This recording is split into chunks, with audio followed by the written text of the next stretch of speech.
Good morning, everyone, and welcome to the Drums webinar with our partners Turtl on marketing psychology, the revealing principles of human behaviours. My name is Naomi Taylor from the Drum, and I'll be your host for today. And I'm very lucky to be joined by our guest, Nick Mason, CEO and founder at Turtl, and Jergan Callebaut, head of psychology at DataSine. Hi, guys. Thank you for joining us. We're really lucky, guys, because this morning we're going to get an opportunity to explore this fascinating intersection between psychology and marketing. And the aim of the game is that by the end of the webinar, you're going to have some practical tips on how you can apply this psychology to drive greater impact in your marketing. So, as well as understanding how different formats can influence engagement, we'll be looking at how to apply mirroring to marketing and how to improve on personality-based marketing as well. So really interesting stuff. A few bits of housekeeping. We do like to run an interactive webinar at the Drum. So if you do have any questions for our guests, please do pop them into the question box at the side of your screen, and we'll do our best to ask them all at the end. And without further ado, I'll let the experts take it away. So welcome. Thank you. So I think we thought we'd start, Jürgen, by talking a little bit about decision-making in general, right? I think that's probably going to be a good introduction to the topic. And one of the things when we were chatting about what to talk about on this webinar, that we were thinking a good place to start is with decision-making in general, because really marketing is about helping people to make the decisions that we want them to make. I suppose the ethics of that is outside the scope of this particular webinar. And one of the things that always interests me, which is where we first started talking about this, is around how few people often recognize that the way they make decisions isn't entirely logical. So one of the things I like to do when I'm talking about this at events is to ask people to put up their hands and say who thinks that they make decisions logically, who thinks that they're somewhat irrational. And depending on the audience, you can get a lot of people believing that they make their decisions entirely logically. I think that's kind of like a logical place to start with this. I don't know if you've experienced the same thing. Yeah. The only thing, it's very interesting. I'd like to add to that it's decisions making is not only sometimes irrational, but it's also sometimes unconscious. Yeah, absolutely. So I mean, one of the examples that I think rings most true for me on this is the example that I'm a big fan of Robert Cialdini and his book about influence, and he shares a story about Christians at the airport with flowers. And this is always an interesting one to start to explain this principle behind decision making, which is around what Christians do at the airport is they use the reciprocity principle to get people to donate money. So what they do is they won't go up and ask people for a donation. They'll give a flower and they'll say, this is our gift to you. And then once you've taken the flower, they will say, if you did want to make a donation to our worthy cause, then we're more than happy to take that from you. The interesting thing with that is there's a very deeply built sort of social norm that when someone gives, we give back, and they exploit this quite effectively in order to get the donations which they need. And there's all kinds of examples to this that Robert Cialdini refers to as click-whirl responses, which is that there's this stimulus and it causes you automatically to do something which actually is kind of illogical because you didn't want the flower in the first place. I think another example, and I know Jürgen, you've got a couple, which really interested me was something that I came across through Dan Ariely, which was a story about doctors and hip replacements, which is kind of interesting along the same line. So I think we probably all like to believe that our doctors are entirely rational when they make decisions, but this perhaps suggests otherwise. So it's a study where what they do is they say to a group of doctors, you've been assessing this patient for a hip replacement, and you've just sent them on the what is it called, treatment pathway to have their hip replaced. And you wake up the following morning at 3 a.m. and you think, oh crikey, I completely forgot to try a particular drug. And so the question to them at that point is the dilemma: do you bring them back and try the drug, or do you allow them to carry on? And what's great, you'll be pleased to learn, at least in this first example, is that the vast majority of doctors choose to bring the patient back and try the treatment before they go ahead. What they then do is they repeat it and they say the conditions are exactly the same, except for that it's not one treatment that you forgot, it's 2 treatments. And what happens now is that the vast majority of doctors will allow the patient to continue and have their hip replaced. So from a logical perspective, it's entirely irrational, but from a kind of slightly more irrational perspective, it sort of makes sense. More complexity with 2 treatments. There's, how did you miss 2 versus how did you miss 1? 1 is forgivable, 2 is a bit like, are you even qualified?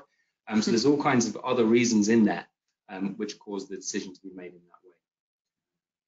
Yeah, it's very interesting. I think that most of our decisions are somewhat conscious, and a lot of them are also unconscious. And there's a lot of research and data that shows that consciousness and in decision making is just the tip of the iceberg. I really remember a study that's, I think it's about 10 years ago in 2008. I remember it because it was my first year of uni as a clinical psychologist. And German researchers actually found that your brain makes actually up its mind about 10 seconds before you realize it. So 10 seconds before you actually do an action, make a decision, your brain has already figured out what to do, and unconsciously, before you actually make the conscious decision to do it.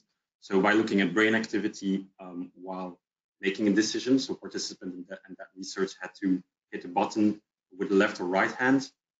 Researchers could predict what choice people would make before they themselves even realized they were going to press left or right button. So, of course, hitting a button is quite different, for example, than marketeers choosing an image, which is, I guess, also based on intuition. But it's interesting for me as a psychologist, where do these decisions come into play? Where do decision making is conscious, is it unconscious? How can we empower the intuitive side of a marketeer? I guess the interesting thing about this, I guess what we're driving towards is this concept of system 1 and system 2 in Kahneman terms. And I guess the way that this is typically characterized, Jürgen, is around system 1 being, your kind of intuitive part of your brain. People refer to as the Homer Simpson part of your brain, which just does kind of quite intuitively and automatically. And the system 2 part of the brain, which is the Spock part of the brain, which is very analytical and whatever. I think what's interesting is that we probably mostly like to think of ourselves as being system 2 predominantly, but it's often, well, it's actually just not really the case. We make a huge number of decisions based on system 1 and system 2. I think kind of an interesting example of that, which I'm always kind of fascinated by, is this classic question around the cost of a bat and a ball. Weirdly, and maybe this is something where people listening can have a think about while we're talking through this. So the question goes like this, right? A bat and a ball together cost $1.10 in total, and the bat costs $1 more than the ball. How much does the ball cost? And we'll give a minute, I guess, for people to have a little think about that.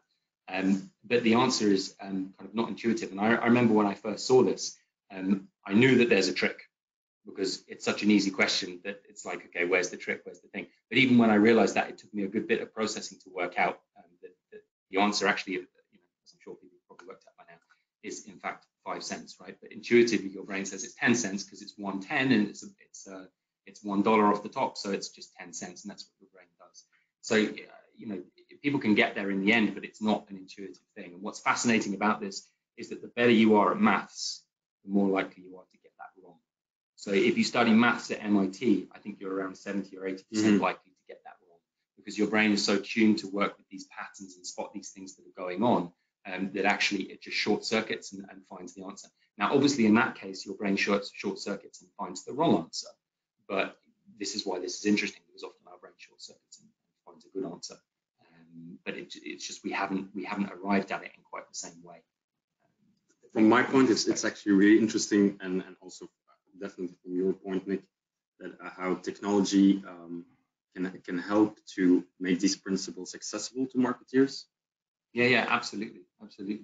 I guess we'll come on to that in just a minute. I mean, just to kind of close off on that, this idea of the elephant and the rider, which I think is just worth introducing, which is the idea that we've got the kind of logical, rational system 2 part of our brain, which can be referred to as the rider. And that's the thing which attempts to guide the elephant being our system 1 part of our brain. Attempts to guide the elephant, but fundamentally, if the elephant wants to go somewhere, it's going to go there. And the rider may be able to shape to some degree the direction of travel for the elephant, but fundamentally, if the elephant wants to go somewhere, then it will go there. It will go there. So that's kind of a useful analogy, I think, for people to think about when they're kind of going through this, that we have this logical part of our brain that we can refer to as the rider, which can try and steer where we're going. But fundamentally, the elephant, which is the irrational part, the system 1 part of our brain, which will be, actually making the decision 9 times out of 10. So we kind of moved into mirroring there. Jürgen, maybe we can take a little bit of time just to explain So mirroring is a principle that we can use to kind of influence decision making in a non-logical way. Perhaps you can introduce that. Yeah, so let me first explain what mirroring is and how it can help marketeers and actually everyone working in the business department or communicating with people. Is that there's a lot of studies that have shown that actually the ideal salesman is someone that can tune into their customer and tune into how the person right in front of them speaks to them, their manners of communication, how they gesture, what their facial expressions are, how they talk. And salespeople that are natural empaths who adopt their behavior that resonate more with the people they're talking to have a lot more success in selling something because they tune in to actual behavior that the person opposite to them is also doing. And by mirroring verbal and non-verbal aspects of communication, it's a bit better to form a relationship. And why this is because in the brain there's a couple of neurons, or a bunch of them, called mirror neurons. And what they do is they actually pick up on all these verbal and non-verbal cues, and if they are in sync. So for example, if I move my hand to the right and the salesperson also does that at the same time, these mirror neurons pick that up, and you unconsciously form a connection with that person. I know it sounds a bit esoteric, but it's quite interesting that if you mirror somebody in the same way, then you're actually a lot easier to connect and sell to that person and actually communicate better to that person. Definitely. I feel like when you're speaking to someone that you like, you pick up on their quirks and you do automatically mirror them, and there is more of a connection by doing that. I think marketeers are always trying to optimize that mirroring aspect of people. They want to see what their ideal customer is, how to talk to them in a better way, how to present them the better way of a layout or an image. It's all about really tuning in to how a customer wants to be spoken to, and that's how you can do that, be it intuitively as a marketeer or using data or using technology. This is quite interesting.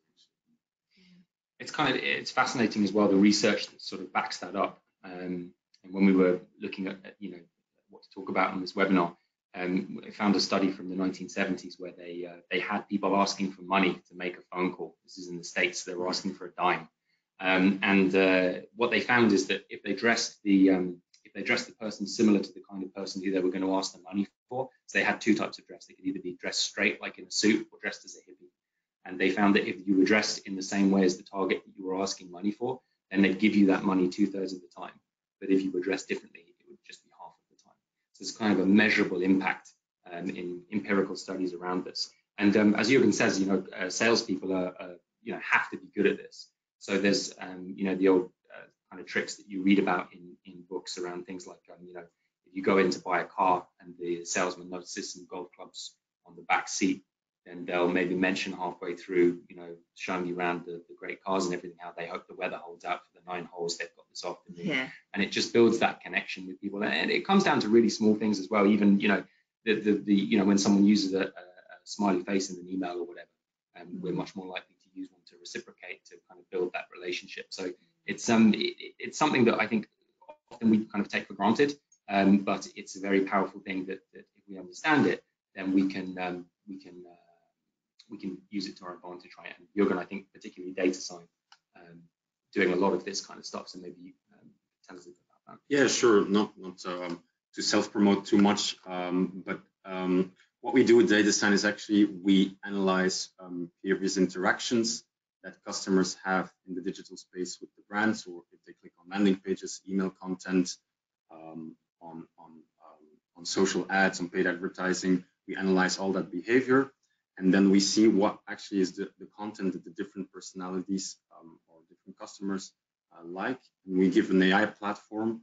So we analyze it using AI, because obviously the human brain can't possibly analyze all the interactions that people do with a brand, and AI can do that.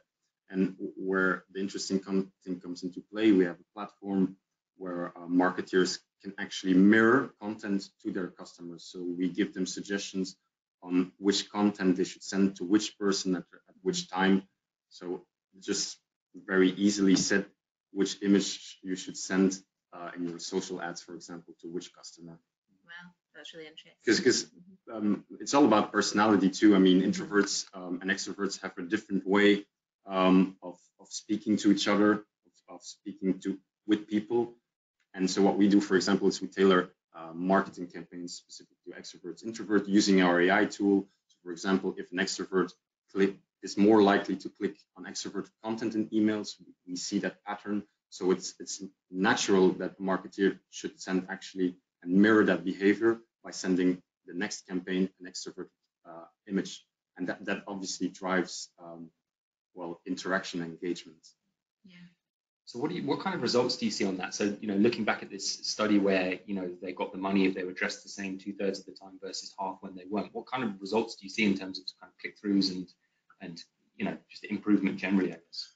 Well, it's quite interesting. So we have a lot of use cases. We work with quite a lot of large enterprises, but for me, the most interesting because we've been doing this for 4 years. The first 2 years was actually making sure that the thing that we thought could work, making sure that actually works. So we did a very big pilot study with the largest digital bank in the world. I can't say the name, but I'm sure you can find it. And what we actually did there is very simple. We analyzed all the engagement between emails and their customers. And we made 5 variations based on different personality types. And what we only did is we changed the headline image, as we hypothesized that changing an image would allow a better engagement. And our main KPI was conversions, because we knew that we weren't going to provide any value if we wouldn't be able to drive conversions. So just by changing one image within the 5 variations, we increased conversion by 60% almost. Wow. So it's kind of almost the same as seen in the study from the 70s, right? It's like roughly 60%. Exactly. So it's kind of amazing, right? Yeah. And it's the same like when we say with salespeople, if you tune in, and it's not. I just want to clarify, and also you have the same thing. We want to augment customers, their experience, not persuade them nor trick them. It's just a way to help marketers to tune in to their customers, and you're doing the same thing.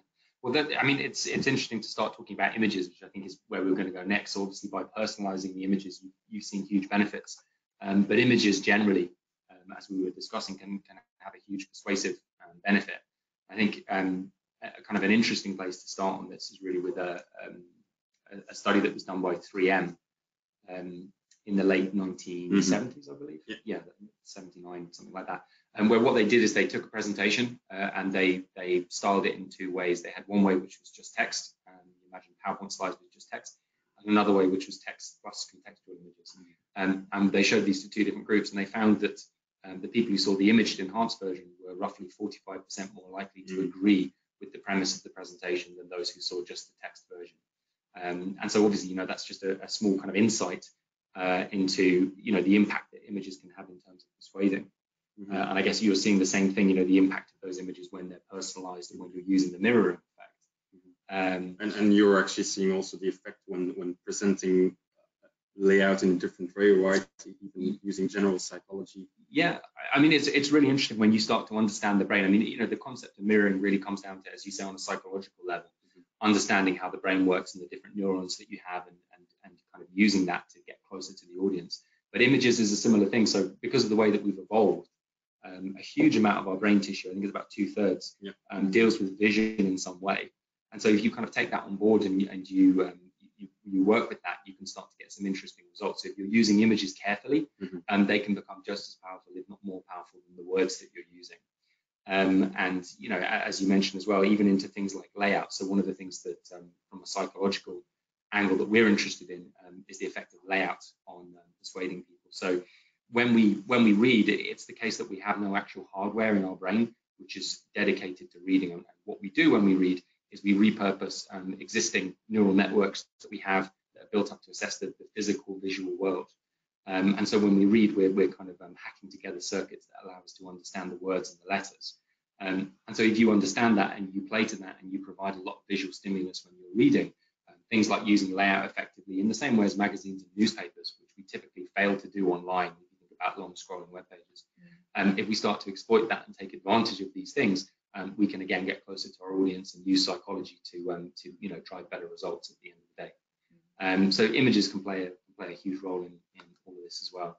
And it can lead to, when it's done properly, this application of psychology through images, increased engagement, increased retention of people within the content, it can be tremendously effective. It's always funny when talking about images, because something that pops up to my mind every time when I think about images is my CEO telling me, whenever I design a slide deck for a client, he says, less words, more images. And that totally makes sense if you pick the right image, even in very big brand campaigns, adverts outside. If you pick the right image, you can tune in to the right people, to the right customers. And I really appreciate all these advertising companies from in the Mad Men era. They do it based on intuition. They had a really creative vision, which still should be in place. I think we're more and more driving towards a more data-driven way of picking the right content, and I think something like AI can come into play to augment that thing, to pick the right image. We kind of touched on an interesting thing there, which I think is fortunately going to lead into the next thing we were going to talk about. Imagine that, which is around, I think we've definitely seen with what we do a marked interest recently in a marked increase in interest rather in people wanting to apply psychology to what they're doing online. And I know we were chatting about this, and we were talking earlier about car salesmen and things like this, and sales people applying this face to face. But as more and more of the buying journey starts to happen online, you were sharing some interesting stats on this. There's going to be more and more pressure to try and emulate those real world techniques, but through the digital channel. Yeah, exactly. I think I still have yet to find a good name for it, but somebody in the company said digital empathy. Because people are so digitally, the whole customer journey is digitally, we have to find ways to make it more human. And that's not going to be by a super AI that's going to do everything automatic. No, we're still going to have humans that are going to sit behind the technology. And I think it's always interesting. I hear, and we always talk a lot about this, Nick, is that when we mention psychology to marketeers, they're always interested, because for me, marketing and psychology has so much overlap. I mean, I'm not trained in marketing, but I work a lot of the time with marketeers. And I think it's so intertwined, because marketing is all about communication, storytelling, and psychology is about how do people relate to one another, how do you understand their behavior, how do they communicate to one another. So I believe that marketeers are in a way also using a lot of psychological concept without them knowing, because they have to submerge into that mental space of a consumer. They do it intuitively, but more and more I see that they are increasingly getting tools that allow them to go into that mental space of consumer in a data-driven way, using AI or using technology to present information in a better way. I think it's absolutely true what you're saying about marketers doing this intuitively. We were chatting to someone the other day from a big company, and he was saying he'd been really surprised at the effect of moving to a storytelling approach in his business for the content. And I said that's really interesting. And I shared an article with him, which I went and reread, and it turns out, when something is presented in a story and there are specific parameters that you have to hit to get this effect to work, it actually causes different chemicals in your brain to be released when you read it, which causes you to empathize more with it and engage more deeply. So I think there's an awful lot, as you say, of people doing this intuitively, but I think what we're certainly seeing, and what you're seeing as well, is people wanting to apply this a little bit more strategically across what they're doing. So I know we were chatting about it the other day, but I think about 70% of the customer journey now happens online before people speak to sales, which is kind of amazing if you think about 15 years ago what that would have been. Wow. And you were saying you'd even seen that by 2020, this will potentially go up to 85%. Right? Exactly. I read it in a study somewhere. I still use it in a pitch that by 2020, 85% of all customer interactions will take place in the digital space. So I think for marketers, it's increasingly important to to focus how in the digital space can you communicate on a more personal, on a more effective way with your consumers, because automation and personalization using just your first name is not the way to go. I mean, it should go beyond that. But obviously you can't, as a marketeer, talk to all your individual customers. So there's definitely technologies can help with that. It's kind of fascinating as well, because the time that we're at, with there's so much data and so much tracking that's available. It's a unique time because we can actually start to try these techniques and report on how effective they're being kind of in real time. And I think that's the first time that that's probably really been possible. So I think it's quite exciting. What's the other thing that we touched on when we were discussing this was around the difference between B2B and B2C. So B2C, I was chatting to someone who recently started a role at a B2B company, and he said the thing that's from B2C was previously in B2C. And the thing he said that's the starkest difference is in B2C, opinions just don't really matter. What matters is what the data says. So it was a bit of a culture shock for him going into a B2B organization and people having discussions around their opinions as to what would work. He's used to a world where it's like, well, no, that does work. We can demonstrate that with data. So I think there's an interesting kind of point there where B2C has kind of led the way. And I think the reason for that is, the sales cycles obviously are much shorter, and things just move a lot quicker. So for example, going back to mirroring, certain coffee chains will write your name on the cup, right? And that can be disguised as a thing which is like, obviously we know whose is whose, but really, putting your name on the cup is an element of personalization, and it kind of brings you closer. But if a coffee shop starts doing that, and I like that, whether that's conscious or subconscious, I can decide unilaterally tomorrow to start buying my coffee from that place. And so that's why B2C, I think, has moved so quickly, whereas B2B is a slightly slower moving ship. But it's kind of inevitable that it will happen because some people will start to exploit this, and we're seeing this already. I think both of us are seeing this, and they will have an advantage. Because as we've been saying, you can get a 60% improvement with conversion rates by choosing images based on mirroring and so on. All of these things are very real effects. The question is how quickly can we start to apply them, and how quickly can we realize the benefits? There's actually quite an interesting new stream in AI, and I definitely urge everyone to research that. It's called collaborative AI, and it started off by MIT. They founded entire new division that's called human-centered AI, and what they do there is making sure that they develop intelligent AI systems that learn and collaborate with humans on a deeper and meaningful way.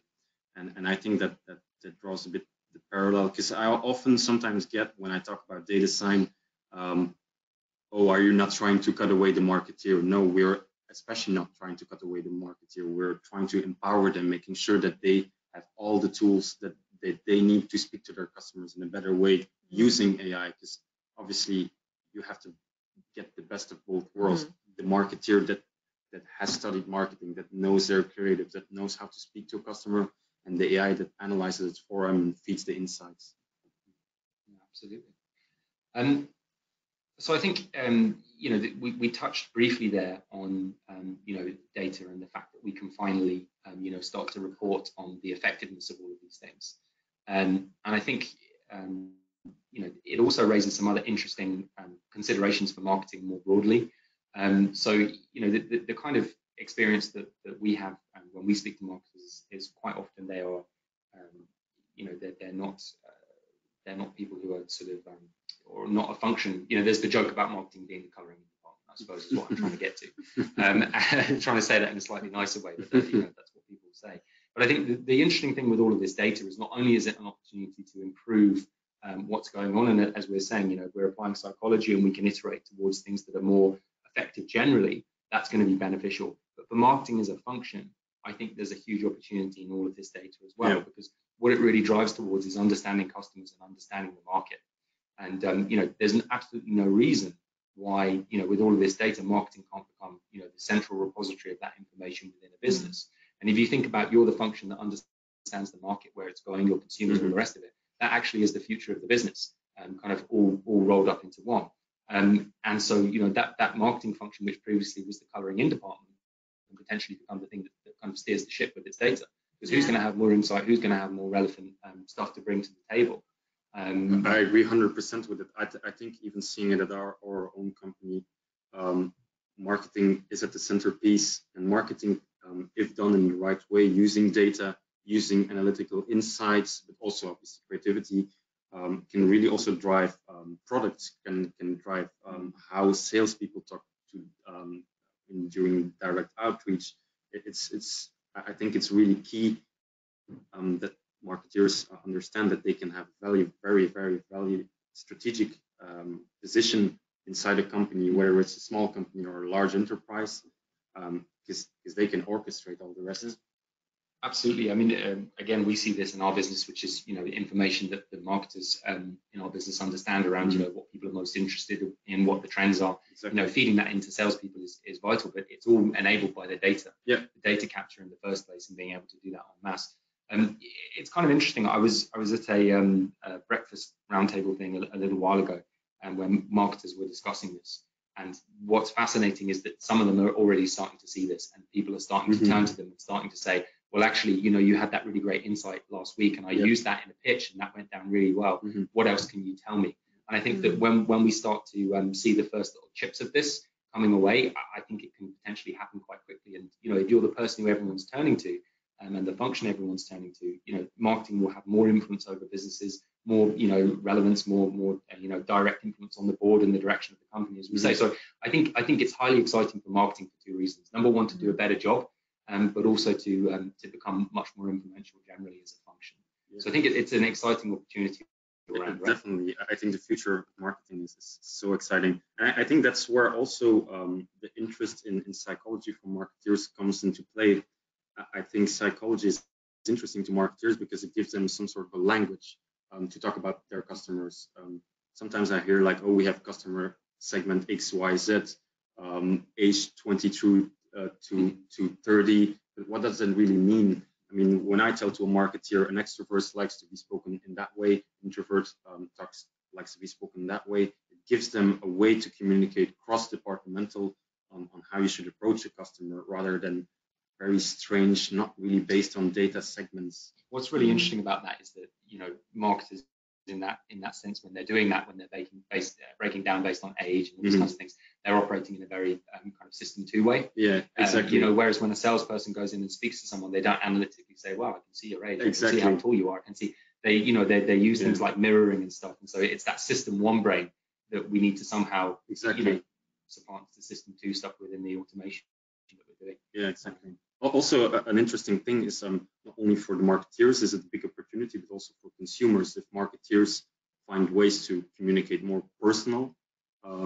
to their customers, it's always beneficial for the consumers because, our CEO started the company because he hated getting spam emails. I also hate that just emails that are not tuned to my personality, not tuned to my individual and hello first name. Yeah, exactly. And I'm 100% sure that marketers also don't want to send out just one generic email to their entire customer base. So we always push marketers to really scream very loudly that they are personalizing, because that's the only way that keeps their engagement and their interactions relevant, because there's so much digital noise. There really is. We always talk about this as well, the idea of people sending out emails, and if you've got a topic to send out, everyone gets the same thing. Irrespective of what you may be interested in or what your personality type is like. I think we're moving to a world where it becomes increasingly possible not to do that. So obviously in the print world, if you're going to go and print out a piece of thought leadership or whatever, everyone has to get the same. But why should that be the case online? Where everything's so mutable and changeable and responsive. I think there's huge opportunities in the future to be personalizing everything, right? And as you say, not just personalizing based on first name, but actually more intrinsic motivations that we have as human beings. Cool.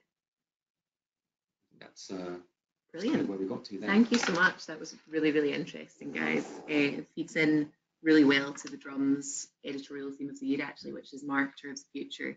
And what does being a marketer even mean these days? You've got so many hats. You've got data, AI, tech, culture, influence. So it was really interesting. All these psychology principles really sort of fed into that very well. So we've got a few questions for you guys, if you don't mind. There are so many things to pick up there. And just a note to our audience, this webinar will be available to watch afterwards, so you can catch up and you can have the presentation and speak to the guys afterwards. We do have time for a few questions now, though. I'd like to go back to the concept of the elephant and the rider. You know, you're saying the rider is the sort of logical driver that we have inside us that we feel is making decisions for us. But then there's the elephant in the room. There's actually the rational, side. Is there a way, do you think, for marketers to maximise on the elephant part of the brain in their campaigns? And how do you think they would do that? I guess that's kind of been, sorry if we didn't make it clear, I guess that's kind of been the thrust of what we've been discussing today, which is really around, you know, we haven't spoken about any particular logical drivers.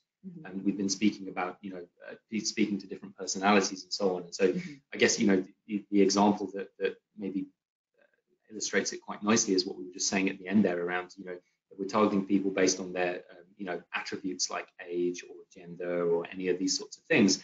That will get you so far, but that's the rider thinking. That's the rider thinking, well, I can put you in this box and that's how I'm going to talk to you. But the elephant side of things is the more kind of intuitive things, the things that we don't necessarily know about ourselves, whether we're introvert or extrovert, or whether we respond to this or whether we respond to that. But those drivers are there and they're incredibly important. So, for example, you know, you wouldn't necessarily think if you went up to someone in the street and you asked them for 10p to make a phone call, that they would respond, you know, more to how you're dressed than to maybe how you ask, right? And so this is the kind of thing. That's the elephant. That's the elephant making that decision, not the rider. And so that's really what we've been talking about, I guess, is maximizing all of those. And that really comes from understanding people on a psychological level, which is a bit deeper, rather than just on a superficial level. This should make you make this decision. Yeah, definitely. And I think, you know, when we're talking about, you know, presenting to people as well, when you were talking about layouts, that was really interesting, you know, certainly within the publishing world, on digital platforms, you know, Guardian long reads and the design of those long reads are beautiful. They have lots of images throughout video and at different points where people can empathise. Do you think that this is more of a sort of design focused question, but does the design of layouts change with what message you're trying to convey to an audience? So say you wanted them to do something, does that design stay the same in I think if you wanted to make them feel a certain way? Yeah, there's different rules in different scenarios, and no two scenarios are quite the same. So, and there's various pieces of research. I mean, to take images specifically, you know, using images to on for example on a product page, you know, say you're trying to get people to check out on a shopping page. Those actually, when you do eye tracking studies, get a huge amount of eye time, much more often than the prices or anything else. Whereas if you use images incorrectly in another context where they're not applicable, then people will look at the first couple of images and then just skip straight through. So, and that goes for everything sort of visual. And so unfortunately, there's no hard and fast rules. Lay your content out exactly like this and it will be fine. But there are broad principles, and the broad principle is that if you pay attention to it and think about it and don't make it an afterthought, then you've got a better chance of leveraging it correctly, right? And so one of the things that we advocate people to do is we are a system for publishing content online. And one of the things we think is strange, unusual, is that magazines and newspapers have been publishing content for a very long time. And, you know, the formats that they've arrived on are not an accident. You know, that's kind of what works. But yet when we come online, we seem to forget a lot of that. So we do away with columns, we do away with pages, we do away with all these sorts of visual furniture on the page. And so we're interested in trying to help people apply that to what they're doing as part of what we offer. So I think being aware of it is the first step. Working out what to do with it next depends on your scenario, but the first step is being. Brilliant, thank you. And one kind of final question for both of you. If our audience were to take away one sort of key psychology principle to take back to sort of drive greater impact in their marketing, what would it be? I think it's sort of the premise of the whole thing, which is that, you know, people don't make decisions in the way that you think they do, and typically, and they don't make decisions in the way that they think they do. So you know, and there's numerous pieces of evidence on that. And so what we need to do, I think, is try and understand people on a, as we're saying, on a psychological, a slightly deeper level as to what these intrinsic drivers are. So, for example, you might think intuitively that B2C is a more emotional-based purchase than a B2B one, but actually it turns out that B2B is more emotionally driven. Various studies show that.